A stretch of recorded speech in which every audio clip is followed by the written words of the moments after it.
નમસ્કાર. હવામાન માહિતી વાવતરા યુટ્યુબ ચેનલ ઉપર આપનું ખેડૂતભાઈ સ્વાગત છે. આપણો એક વોટ્સઅપ ગ્રુપ છે, એનું નામ છે હવામાન માહિતી વાવતરા. એ ગ્રુપમાં પણ આપ મારી જે યુટ્યુબ ચેનલ છે, આપણી યુટ્યુબ ચેનલના જે સબસ્ક્રાઈબ છે એ આપણા નંબર દ્વારા આપણા વોટ્સઅપ ગ્રુપમાં પણ જોડાઈ શકે છે. તેની સચોટ માહિતી તમને હવામાન વિશે આપવામાં આવશે.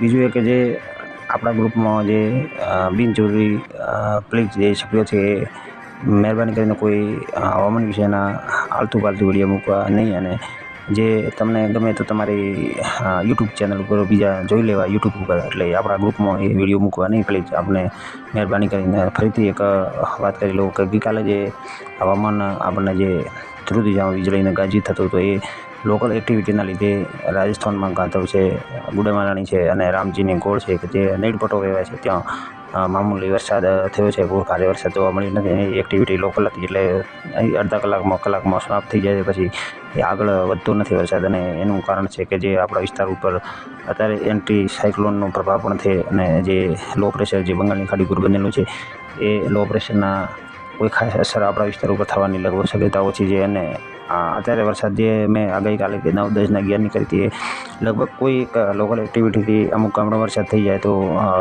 શક્યતા છે. બાકી સાર્વત્રિક વરસાદ આપણા વિસ્તારમાં થવાની બિલકુલ સંભાવના ઓછી છે ખેડૂત ભાઈઓ.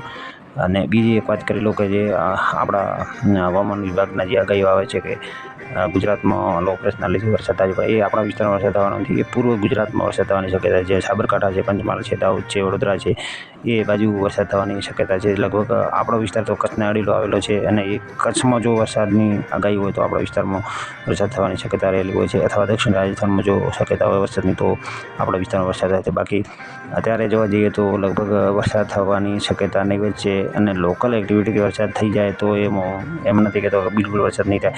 બાકી હવેનું લગભગ આગળના દિવસોમાં જોવા જઈએ તો વરસાદ થવાની લગભગ શક્યતા આપણા વિસ્તારમાં ઓછી છે. અને કોઈ એવી સિસ્ટમ બંગાળની ખાડીમાં કે અરબ સાગરમાં સર્જાવાની નથી, એના લીધે આપણા વિસ્તારમાં સાર્વત્રિક વરસાદ થાય. અને બીજું એ કે જે અત્યારે વરસાદની જરૂર પડવાની છે, આપણને સૌને ખબર છે, પણ એ વરસાદ આગામી દિવસોમાં થવાની શક્યતા બિલકુલ ઓછી છે ખેડૂત ભાઈઓ.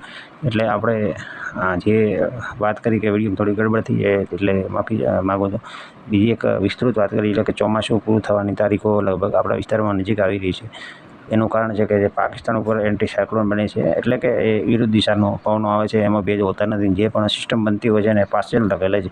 એટલે આ સિસ્ટમમાં જે બની છે અત્યારે આંધ્રપ્રદેશ છે, ઓરિસ્સા છે, એ ભાગો ઉપર છે, ઝારખંડના અને છત્તીસગઢ, મધ્યપ્રદેશ ઉપર વરસાદ અત્યારે થઈ રહ્યો છે, પણ એ આપણા વિસ્તાર સુધી આ સિસ્ટમ આવશે નહીં. અને એનું કારણ છે કે જે હવામાન વિભાગ તો નથી કહેતો કે એન્ટી સાયક્લોન બની ગયું છે અને ચોમાસું લગભગ આપણા વિસ્તારમાં વિદાય લેવાની તૈયારીમાં છે, પણ લગભગ મારા અંદાજ પ્રમાણે હવે વરસાદ થવાની શક્યતા બિલકુલ ઓછી છે. આપણા વિસ્તારમાં લોકલ એક્ટિવિટીથી વરસાદ થશે, બાકી સાર્વત્રિક વરસાદ થવાની અત્યારે કોઈ શક્યતા નથી ખેડૂત ભાઈઓ.